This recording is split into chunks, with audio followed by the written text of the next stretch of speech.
Hello friends, welcome to my YouTube channel. Aryan शहर के सबसे बड़े बिजनेसमैन का बेटा था। उसके पास सब कुछ था, शानो शौकत, पैसा, रुतबा और एक ऐसी ज़िंदगी जिसे देखकर लोग रशक अर्थात जलन करते थे। लेकिन उस चकाचौंध के पीछे आर्यन के भीतर एक खालीपन था। सब के बीच रहकर भी अकेला महसूस करता था। उसे हमेशा लगता था कि लोग उससे उसके पैसे के लिए प्यार करते हैं, ना कि उसके असली इंसानियत के लिए। उसी दौरान उसकी मुलाकात हुई अनिका से। अनिका एक साधारण मिडिल क्लास परिवार से थी, सीधी सादी, भोली भाली और अपने सपनों की दुनिया में जीने वाली। उसका जीवन संघर्षों से भरा था, लेकिन उसके चेहरे पर हमेशा मुस्कान रहती थी। यही बात आर्यन को उसकी ओर खींच लाई। पहली बार जब आर्यन ने अनिका को कॉलेज लाइब्रेरी में देखा, तो उसे एहसास हुआ कि वह लड़की बाकियों से अलग है। आर्यन ने धीरे धीरे अनिका के करीब आना शुरू किया। वह उसकी छोटी छोटी मदद करता, उसे हंसाने की कोशिश करता और कभी कभी चुपके से उसे देखता। शुरू में अनिका से ज़्यादा ध्यान नहीं दिया, क्योंकि वह जानती थी कि अमीर लोग अक्सर दिल बहलाने के लिए ऐसे रिश्ते बनाते हैं। वह आर्यन को भी कुछ इसी तरह का सोच रही थी, लेकिन समय के साथ उसे महसूस हुआ कि आर्यन का प्यार सच्चा है। आर्यन ने पूरे दिल से अनिका का भरोसा जीता और आखिरकार एक दिन उसने सबके सामने अनिका को प्रपोज कर दिया। अनिका के लिए ये सपनों से भी बढ़कर था। उसने कभी सोचा था कि उसकी ज़िंदगी में इतनी बड़ी खुशियाँ आएंगी, लेकिन आज वो दिन आ गया था। दोनों का रिश्ता गहराता गया। आखिरकार उन्होंने शादी कर ली।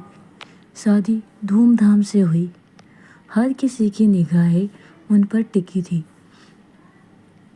लेकिन खुशियों के उस शोर के बीच किस्मत एक खामोश साजिश बुन रही थी।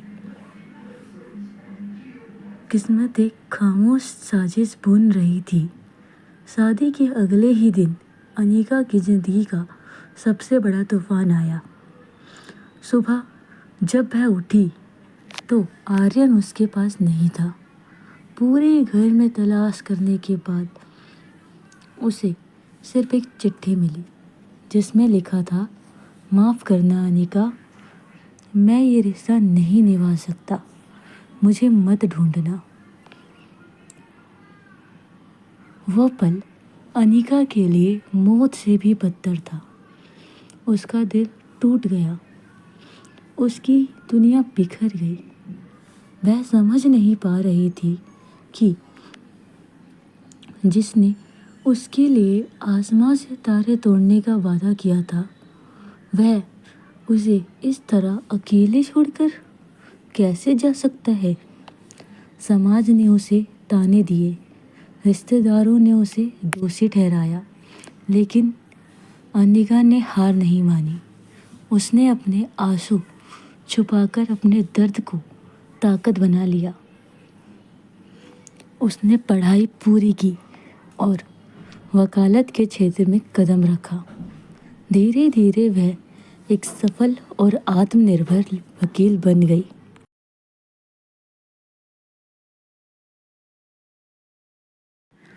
अब उसकी पहचान सिर्फ किसी की छोड़ी हुई पत्नी नहीं थी, बल्कि एक मजबूत और आत्मनिर्भर औरत थी। साल बीतते गए, लेकिन उसके दिल में वो खालीपन अब भी बाकी था।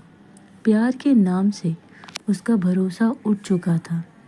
फिर एक दिन अदालत में एक केस की सुनवाई के दौरान उसकी नज़र अचानक सामने खड़े एक आदमी पर पड़ी।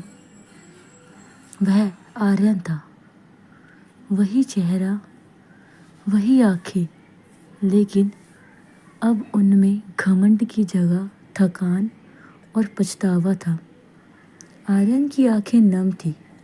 वह धीरे धीरे अनिका के पास आया और बोला, अनिका, मुझे माफ़ कर दो। मैंने तुम्हें धोखा दिया था।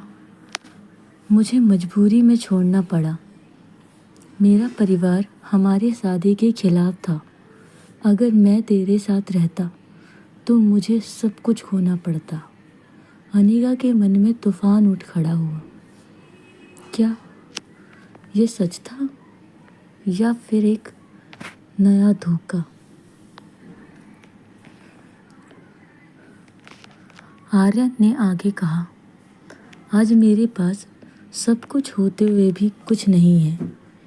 मैंने सब गवा दिया, लेकिन तुझे खोना मेरी सबसे बड़ी गलती थी।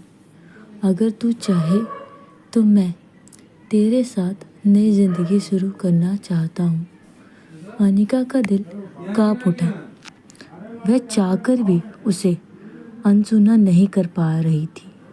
आखिरकार उसने उसकी आंखों में सच्चाई देखने की कोशिश की और लंबे सन्नाटे के बाद आर्यन का हाथ थाम लिया। दोनों रो पड़े। ऐसा लगा कि अधूरी मोहब्बत पूरी हुई, लेकिन किस्मत का खेल अभी बाकी था। कुछ ही दिनों बाद अनिका के दरवाजे पर एक गुमनाम लिफाफा आया। उसमें कुछ तस्वीरें और दस्तावेज थे। लिखा था, आर्यन ने तुमसे पहले भी कई लड़कियों को धोखा दिया है। तुझे छोड़ने के बाद उसने विदेश में शादी की और अब जब वह सब कुछ खो चुका है तभी तेरे पास लौटा है। अनिका के हाथ कांपने लगे। उसका दिल तेजी से धड़कने लगा। आंखों से आंसू झलक पड़े। क्या ये सच हो सकता है? उस रात उसने आर्यन से सीधे सवाल किया। आर्यन पहले चुप रहा, लेकिन आखिरकार उसकी आंखें झुक गई। उसने कबूल किया, हाँ अनिका, मैंने गलती की थी। मैं लालच और झूठ में डूबा हुआ था। मैंने विदेश में शादी की थी, लेकिन वह रिश्ता भी टिक नहीं पाया। अब जब सब खो चुका हूँ तभी तुझे याद आया, लेकिन तुझसे सचमुच प्यार करता हूँ। अनिका का दिल टूट गया। उसके सारे सपने, सारी उम्मीदें फिर से बिखर गई। उसने कांपती आवाज़ में कहा, आर्यन, मोहब्बत इंसान को दूसरा मौका देती है, लेकिन भरोसा तो सिर्फ एक बार मिलता है। तूने वो भरोसा तोड़ा है और अब मैं तुझे अपने दिल में कभी जगह नहीं दे सकती।